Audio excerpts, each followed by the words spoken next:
그래서 이제 그 국회의원하고 정부의 이야기를 좀 해봤고, 이번에는 역시 우리도 한국당 이야기를 좀 안 해볼 수가 없는데, 네. 자유한국당에 대해서 답답한 심정을 아마 여러분들께서도 느끼고 계실 거예요. 혹시 진우 씨도 좀 그런 측면이 있으신지? 저는 정말 많이 느끼죠. 네. 왜냐면 일단 저는 뭐 시장 경제나 자유주의 이런 것들을 공부를 좀 그래도 나름 많이 했다고 하는 편인데, 이 대목에서 진우 씨의 소개를 다시 한 번만 더 해주실 수 있나요? 궁금해하시는 분들이 너무 많아서. 저는 이제 그 박결 대표님께서 창당을 준비하고 있는 그 새벽당에서 창당 준비위원으로 일하고 있는 한양대학교 경영대학 박진우라고 합니다. 네. 다시 한번 반갑습니다. 네, 그래서 우리가 이야기를 하던 걸 계속 하다면, 자유한국당은 왜 이렇게 투쟁의식이 없는가? 그 다음에 지금 사실상 이건 뭐 개인적인 생각이지만, 전당대회가 그렇게까지 중요한 이슈인가? 지금 이 상황에서 당권을 잡는 것이 그렇게 중요할까? 이런 생각들이 많이 들거든요.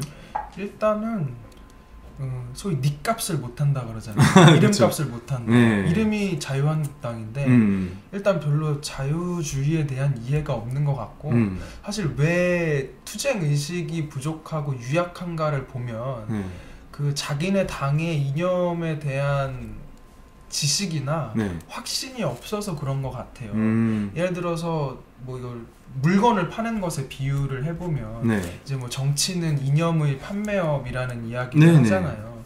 그럼 마찬가지로 삼성전자가 스마트폰을 판다고 할 때 자기 스마트폰에 대한 확신이 있어야 물건을 적극적으로 팔 수가 있는 거죠, 사실은. 근데 자기 물건에 대한 확신이 없으니까 어떤 판촉행위라든지 적극적으로 사라고 권하지를 못하는 건데, 그래 숨게 되는 거고. 근데 지금 한국당이 똑같은 것 같아요. 자기네들이 어떤 이념의 근간으로 삼고 있는 뭐 보수주의라든지, 뭐 저는 뭐 보수주의에는 조금 생각이 다르고 자유주의에 가까우니까 뭐 자유주의라든지 이런 부분들에 대한 이해나 또는 확신이 없기 때문에 이 사람들이 투쟁을 하려는 의지가 박약한 것 같고, 근데 이게 비단 우리나라에서만 지금 독특하게 있는 현상이 아니라 옛날에 그 70년대 중후반에 영국에서도 그랬어요. 그래서 맞아요. 그 대처가 나오기 전에까지 보수당 정권이 집권을 했는데도 이제 소위 뭐 온정적 보수 해가지고 이제 친노동당식의 정책을 펼치다가 대처가 집권을 해서 이 온정적 보수를 좀 그 깨끗이 처단을 좀 하려는 정치적 숙청 행위를 또 했었잖아요.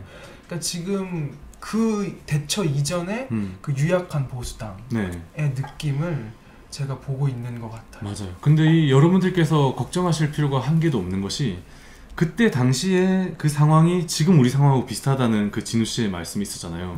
그러니까 그때도 똑같습니다. 사회주의가 굉장히 유행을 하고 보수주의는 굉장히 등 따시고 배부르고 노예해서 어떻게 힘을 못 쓰고 있을 때 대처라는 혁명 세력이 나타난 거거든요. 그 다음에 뭐 마크롱의 등장도 그렇고, 우리나라로 치면은 이제 박정희 대통령이 5.16 혁명을 일으킬 때 당시도 똑같았습니다. 지금과. 그러니까 그 전에 있던 이승만 그때 당시에 4.19를 해서 민주당이 올라왔는데 사회주의 세력이 그들도 결국 또 못하니까 다시 한번 새로운 큰 힘이 강한 세력이 튀어나와서 혁명을 일으키고, 그런 게 이제 우리 뭐 이런 말씀 드리긴 좀 그렇지만 뭐 이건 얘기 안 하겠습니다. 아무튼 역사적으로 그런 혁명들이 많이 있어 왔거든요. 근데 지금도 우리가 그래서 혁명하기 참 좋은 시절이 아닌가. 지금 새로운 세력이 나타나기가 굉장히 좋은 시절인데 약간 이런 생각이 들고 있어요.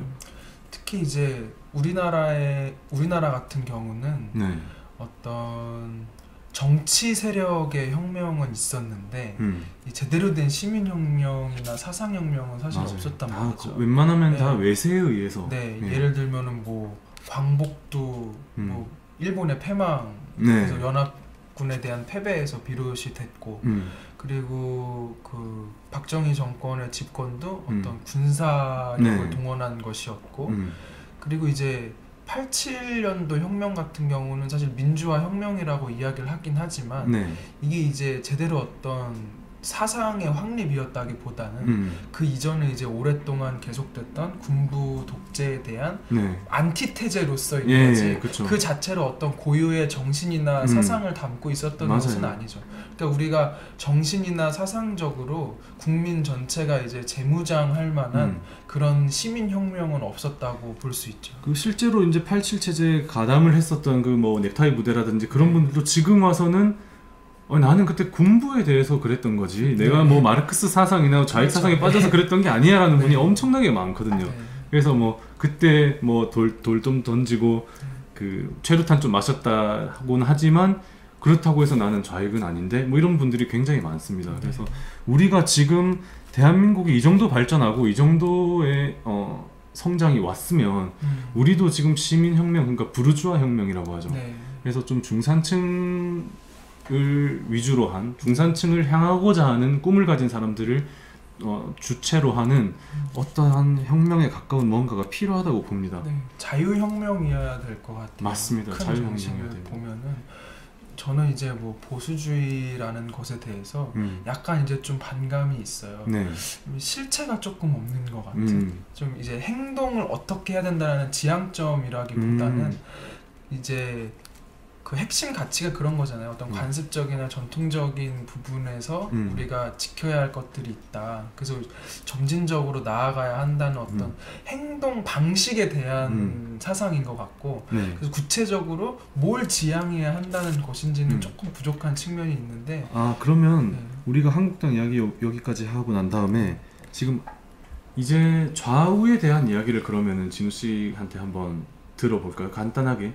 근데 그 전에 이제 뭐가 문제냐면 우리나라 지금 정당들이 가지고 있는 문제점이 자유한국당에는 자유가 없고 네. 더불어민주당에는 민주가 없고 정의당에는 정의가 없고 네. 바른미래당에는 미래가 없다. 네. 뭐 이런 이야기들이 많이 있는데 이게 왜 그러냐면 지금 아까 진우 씨가 말씀하신 것처럼 좌우에 대한 개념 확립 자체가 잘 안 되어 있다. 저는 그렇게 생각하거든요. 그러니까 각 정당들도 사실 우리가 지금 뭐 정당의 강령들을 읽어본다든지 네. 아니면 뭐 자유한국당이 내는 정책, 민주당이 내는 정책, 정의당이 내는 정책 이런 정책들을 보면 사실상 별반 큰 차이가 없습니다. 네. 뭐 민주당도 무상급식하고 자유한국당도 무상급식하고 민주당도 뭐 저기 뭐야 육아수당 늘리자 자유한국당도 복지 늘리자 자꾸 이런 식으로 가니까 지금 대한민국이 거의 사회주의화가 되었다 이렇게 저는 생각하는데 그게 이제 좌우의 개념 확립이 없어서 그렇거든요. 저도 좀 그렇게 봐요. 일단 이게 우리나라가 분단 국가고 그리고 이제 또 어떤 NL을 비롯한 종북 세력의 위협이 어쨌든 상존하고 있다 보니까 어떤 좌우를 나누는 기준이 뭐 그 종북이냐 아니냐, 친북이냐 아니냐가 되는 것 같고 이제 최근에 이제 탄핵 사태가 일어나면서 박근혜 탄핵에 찬성하냐 반대하냐가 그렇죠. 이제 또 좌우의 갈림길이 되고 이념이랑은 상관없이. 그래서 그러니까 박근혜 대통령의 탄핵이 부당하다고 하는 분들의 입장을 이해하지 못하는 것은 아니고 그것도 충분히 들어봤을 때 일리가 있는 얘기라고 저는 생각을 하는데 그것이 이제 우리가 정치 이념적으로 좌우를 나누는 기준은 아니죠. 그렇죠. 그건 사안에 대한 의견을 나누는 거지. 그게 있어야 되는데 그게 없는 것 같고 특히 그 중에서도 우파 진영이 그게 부족한 것 같아요. 특히 이제 한국당은 정말로 우파가 나아가야 될 길이 뭔지를 잘 모르는 것 같아요. 그래서 교묘하게 점점 끌려가는 것 같아요, 왼쪽으로. 그러니까 이쪽이 중심을 확실히 잡고 있어야 이쪽에서 어떤 걸 뭐 아동수당이라든지 청년수당이라든지 뭐 세금 인상이라든지 이런 부분에 대해서 이야기를 할 때 그 반대의 아젠다나 대안을 제시를 해서 서로 이제 핑퐁 게임을 해야 하는 건데 이쪽이 이제 중심축이 없다 보니까 얘네가 이제 좀 끌고 가면은 얘네는 이제 그거보다 조금 덜한데 본질적으로는 같은 정책으로 싸워서 결과적으로는 점점 조금씩 왼쪽으로 지형이 기울어 가는 모양새가 되고 있는 것이 아닌가. 나라 전체가. 그래서 최근에 그 나경원 원내대표가 여의도 여의도 가가지고 네. 그 카풀 반대하는 그 시위 현장에 가서 네, 충격적이었죠. 네, 좀 그리고 거기 무슨 그 이미자 의원이라는 분하고 같이 가서 이미자 의원님 그 노총 출신이잖아요.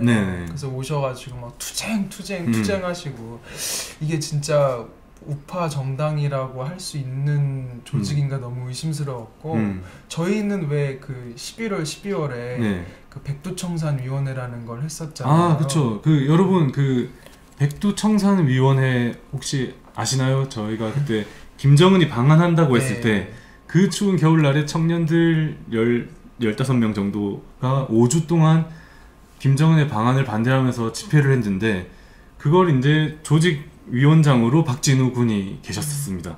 연설도 직접 하시고 저도 물론 연설도 했지만 그래서 저희는 뭐 돈도 없고 백도 없지만 이 김정은이 방한해서 뭔가 섣부른 화해 스탠스가 되는 것이 굉장히 위험하다는 거를 알리고자 하는 마음으로 그렇게 직접 사비 털어서 광화문 광장 나가서 이러면 안 된다고 목이 튀어 터져라 했는데 정작 이제 그 자유한국당에 백도 있고 돈도 있으신 분은 그런데 가서 자유한국당의 정체성과는 전혀 맞지 않는 주장을 하시고 그 조직된 소수를 위해서 조직되지 않은 다수 국민들의 편익을 침탈하는 이런 행위를 했잖아요, 사실은.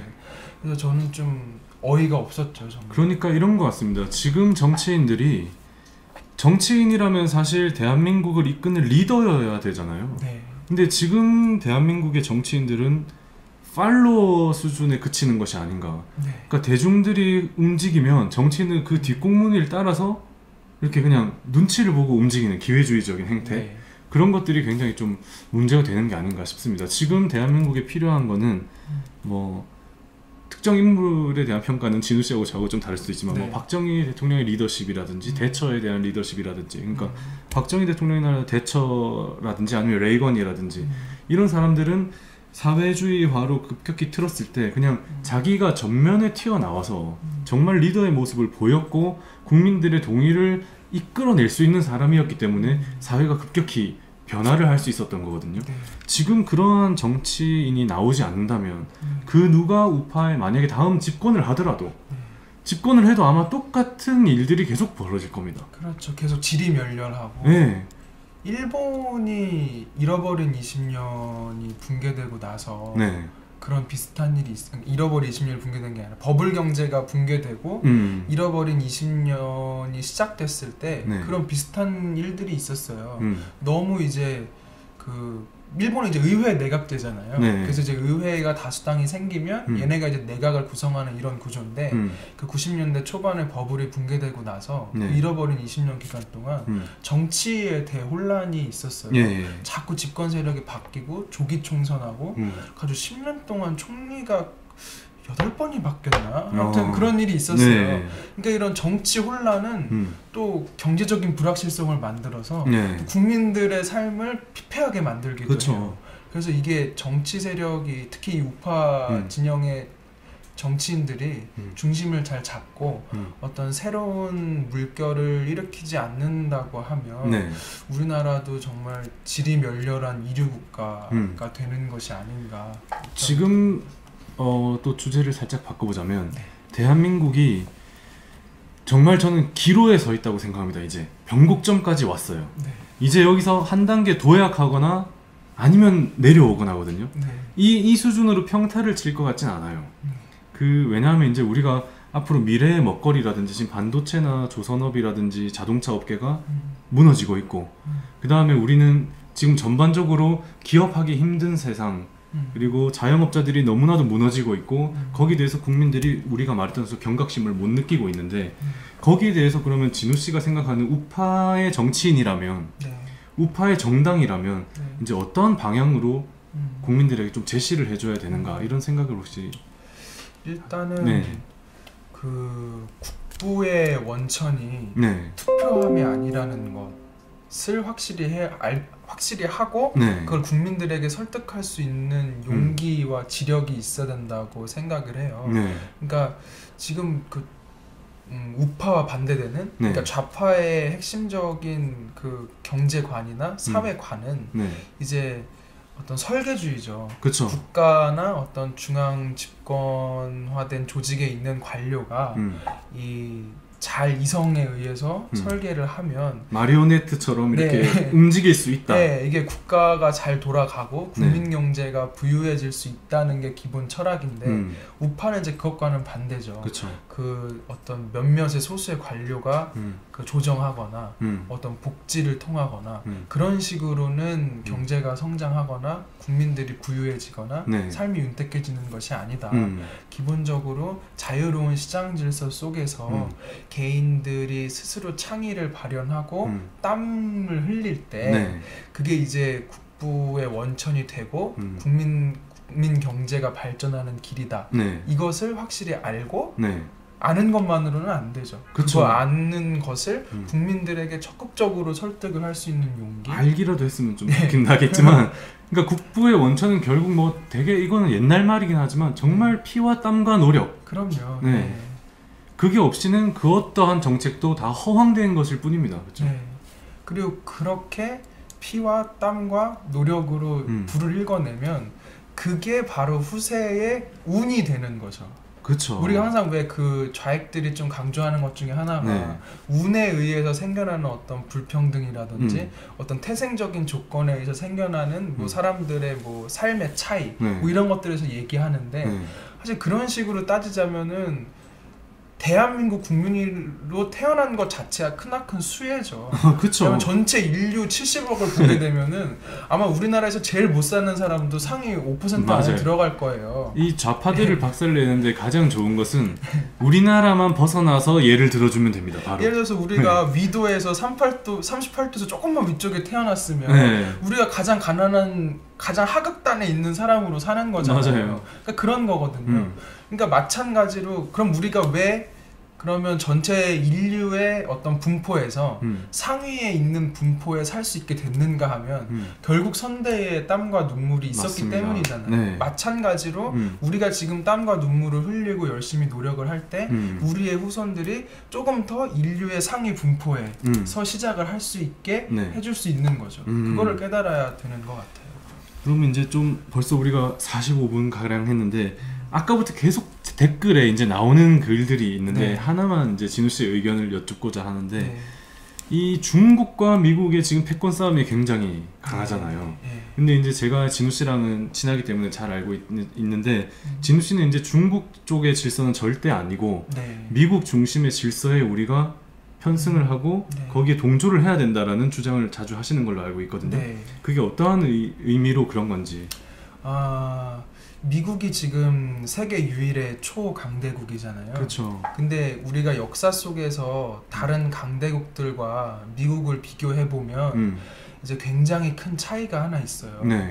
그 이전의 강대국들의 특징은 기본적으로 그 강대국의 힘을 유지하는 것이 무력이에요. 그렇죠. 힘으로. 지금 중국도 그렇잖아요. 힘으로 그걸 하는 건데 미국은 어떻게 초강대국의 질서를 유지하는가를 보면은 가치로서 유지를 해요. 그럼 그 가치라고 하는 것이 두 가지의 바퀴가 있는데 한 가지가 자유민주주의고 한 가지가 자유시장 경제죠. 이 두 가지 바퀴를 가지고 이 축을 가치로 해서 전 세계를 집어삼키는 거예요. 예를 들면은 뭐 호주나 영국이나 일본이나 이런 아주 친미 국가들을 보게 되면 얘네들의 공통점은 미국이 얘네들을 무력으로 침탈하거나 그렇게 해서 그쵸. 친미 세력을 만들질 않아요. 얘들이 자유롭게 무역을 해서 그 수생 수준을 높이게 해주고 독재가 아니라 민주적인 선거와 투표에 의해서 선출되는 그런 국가들이 친미 국가들이잖아요. 그럼 가치로 싸우는 쪽과 무력으로 싸우는 쪽 중에 어느 곳이 있겠냐 하면 당장은 무력일 것 같지만 결국엔 가치고 결정적으로 무력도 미국이 더 세죠. 왜냐하면 가치를 가지고 강대국이 됐기 때문에 그 가치에 동조하는 국가들의 무력이 다 친미적인 무력이거든요. 그쵸. 그럼 무력적으로도 이게 중국과 미국은 상대가 될 수가 없어요. 그래서 우리가 왜 미국 중심의 세력을 해양 세력이라 그러고 중국 쪽의 세력을 이제 대륙 세력이라고 하잖아요. 러시아나 중국이나 이런 국가들. 쉽게 얘기하면 대륙 세력은 제가 좀 극단적인 표현이긴 합니다만 네. 깡패예요. 그렇죠. 네, 국제사회를 하나의 학교라고 보면은 네. 일진들이고 깡패들인데 그러니까 미국은 쉽게 얘기해서 공부도 잘하고 자기 편도 많고 돈도 많고 힘도 세고 이런 존재고 쟤네들은 진짜 한 대 쥐어 패가지고 다 강제로 굴복시키는 애들이기 때문에 절대로 세계 보편적인 국가라든지 보편적인 힘, 보편적인 질서가 될 수가 없고 그래서 우리는 더더욱 미국의 해양 질서. 세력에 붙어야 하는데 지금 그러니까 한미일 동맹인 거죠. 결국. 그 축을 유지를 해서 국제사회에서 살아남아야 하는 것이 필연적인 운명인데 그러니까요. 지금 거꾸로 가고 있는 거죠. 이게 부국 강병이라는 말이 있잖아요. 그러니까 부국이 돼야 강병해지는 거거든요. 네, 그쵸. 근데 역사적으로 강병 부국을 한 나라는 다 망했습니다. 네, 절대로 성공할 수가 없어요. 뭐 소련, 중국, 뭐 지금 북한도 그렇고 강병을 위해서 이 사람들이 먼저 부국을 포기하는 거잖아요. 지금 북한도 핵을 위해서 자기들의 부를 전부 다 쏟아붓고 있기 때문에 곧 무너질 게 분명하고, 그러니까 이 사자성어 안에서 우리가 이해를 하더라도 지금은 미국 쪽 질서에 부합하는 행동들을 하는 게 맞다. 저는 사실 또 그렇게 생각해요. 옛날에 우리가 이제 역사를 보면 우리가 배울 수가 있는데 그때 우리나라가 대한제국 시절 때 미국 중심과 이렇게 영국, 일본 중심이 있었고 그 다음에 러시아와 이렇게 있었는데 중국이 있었는데 우리가 그때 고종이 미국이 그렇게 센 줄을 모르고 러시아로 이렇게 잘못 선택하는 바람에 아관 파천을 하는 바람에 지금 그때부터 그 사단이 난 거 아닙니까? 그러니까 한국같이 아주 작은 규모의 국가들 그리고 특히 현대로 와서는 개방 경제를 택하고 있는 소위 이제 소규모 개방 경제라고 하죠. 이런 국가는 그 질서에 부합하는 곳에 줄을 서야 하고 그리고 일단 소국은 힘이 센 곳에 붙어야 돼요. 그래야 자주성도 확보가 돼요. 그러니까 지금 문재인 정부가 하는 게 제2의 아관 파천을 지금 하고 있다. 저는 그렇게 생각합니다. 완전히 줄을 잘못 서고 중국몽과 함께 하겠다. 뭐 중국은 큰 산과도 같은 존재 뭐 이런 소리를 하고 있는데 뭐 파리가 말에 붙어가든 뭐 한다는 분도 계시고 중국이 팔인데 그렇죠. 저 좀 큰 팔이라서 커 보이는 것을 모르는지 팔이에요 그냥. 말이 미국이고 지금 씨가 되게 강력한 언어로 그렇습니다. 그래서 지금 많은 시청자 여러분들께서도 진짜 대륙과 손잡으려는 바보 정부다. 미국은 신사의 나라인데 뭐 중국은 삐의 나라다. 그래서 아마 지금 우리의 이 스탠스에 동감하시는 분들이 대부분 우파일 것 같아요. 네, 그렇죠. 그러면 이제 벌써 시간도 1시간이 다 돼 가는데 제가 이거 새벽당 이야기를 잠깐 하기 전에 하나 여쭤보고 싶은 게 지금 이게 우리가 항상 혼돈하는 게 손혜원 의원 얘기로 다시 잠깐 돌아가겠습니다. 투자랑 투기가 왜 이렇게 다르게 자꾸 해석이 되는가? 제가 생각했을 때는 아파트 그러니까 이런 거잖아요. 민주당은 아파트 투기라고 해서 온 국민들한테는 집을 2채 이상도 못 사게 해놓고 지금 자신들에 있어서는 뭐 29채까지 사도 이게 사회 환원의 목적이고 막 이렇게 포장을 한단 말이에요. 그렇죠. 어느 게 투자고 도대체 어느 게 투기인가? 사실 이게 투자와 투기는 내가 하면 투자고 남이 하면 투기인데 이게 내로남불인가요? 그렇죠. 근데 사실 경제학적인 의미로 구별하기는 쉽지 않아요. 물론 그런 용어들을 정의해 놓은 게 있긴 해요. 투자는 이제 어떤 그 돈을 투입하는 대상에 그 본질적인 가치에 집중을 해서 장기적으로 그 가치를 끌어올리려는 걸 투자라고 한다고 하고 투기는 본질 가치에 집중을 하지 않고 어떤 그 대상의 그 단기적인 가치 변동에 이제 집중을 해서 단기적인 이득을 얻으려는 것을 투기라고 한다고 하는데 일단 그 장단기라는 구분이 굉장히 자의적이죠. 그쵸. 어디까지가 장기고 그러니까 이게 계획 경제에 말이 안 되는 거예요. 이게 장단기가 말이 안 되는 거고 그리고 뭐 굳이 투기를 단기, 투자를 장기라고 하면 우리가 그런 게 있어요. 단기적인 어떤 가치는 결국엔 장기적인 가치의 반영이거든요. 그쵸. 예를 들어서 우리가 서울 아파트에 대해서 투기라고 하지만 사실 그 이면에는 서울 아파트를 모두가 원하고 부족하고 그러니까 원하는 사람은 많은데 아파트는 충분하지 않으니까 네. 원하는 사람들이 계속 있을 것이라는 기대가 반영이 된 거잖아요. 네네. 그러니까 그렇게 따지면 사실 단기적인 이득을 노린다고 해도 이게 장기적인 시계가 개입이 되지 않을 수가 없는 거죠. 그래서 근본적으로 투기와 투자라는 것은 구별이 안 되고, 그래서 손혜원 의원이 한 행위도 네. 투자인 건 맞죠. 네. 근데 문제는 뭐냐면 지위. 네, 그 지위가 문제가 되는 거예요. 우리가 민간인이고 그런 어떤 자기에게만 집중된 정보를 갖고 한 게 아니면 네. 또는 자기가 의사결정권에 있는 사람이 아니었으면 뭐 그 사람이 자기 돈으로 네. 여러 채 사서 그쵸. 그 지역의 어떤 가치 증대로부터 어떤 이득을 얻고자 한 거니까 그건 뭐 그냥 투자로 볼 수 있는데 문제는 그 사람이 문화체육관광위원회에 있었다는 거, 네. 정치인이라는 거, 그리고 결정권자라는 거, 그것이 아주 심각한 문제가 되는 그렇죠. 거죠. 이거는 그러니까 투기의 문제가 아니고 범법의 이제 문제다. 네, 헌법을 그렇죠. 위반하고 국회법을 위반하고 부패 방지법에도 걸리는 사람이다. 그럼요, 예. 그러니까 이제 이 손혜원 의원의 경우에는 투기로 그냥 우리가 몰아가기에는 네. 좀 더 훨씬 극심한 정도의 처벌 수위가 있어야 된다. 네. 거기에 이제 동의를 하는 바고. 그리고 프레임도 약간 네. 손혜원이 투기했다 이런 것보다는 네. 손혜원의 지위를 가지고 공격을 하는 것이 네. 훨씬 우리 진영에 필요한 어떤 그쵸. 공격 태세가 아닐까. 한 나라의 국회의원, 네. 대한민국 5천만 명 중에 300명밖에 없는 사람 중에 한 명이 네. 그 지위를 이용하고 권력을 이용해서 목포라는 곳을 완전히 그냥 이집듯이 다 사버리는 거예요. 이거는. 그 대통령이 전직 대통령이 직권남용으로 탄핵이 됐잖아요. 그러니까요. 탄핵돼야 돼요. 이거 네. 똑같은 논리로 하면. 국회의원 제적도 아마 이제 국회에서 발의할 수 있는 걸로 제가 네. 조사를 해보니까 이제 3분의 2 이상이 동의를 하면 제명이 되거든요. 양심이 있으면 네. 그 박 대통령 탄핵 찬성한 분들은 이 손혜원 의원 탄핵 발의도 네. 해야 되지 않겠나. 아, 그리고 고작 탈당이 뭡니까? 자기가 분명히 목숨도 걸고 재산도 네, 걸고 그럼요. 의원직도 걸겠다 이렇게 했는데 원내대표 데리고 와가지고 탈당 살짝 하고 그냥 그러다 나중에 또 들어오겠죠. 뭐 그런 정치인들이 너무 많았으니까. 네.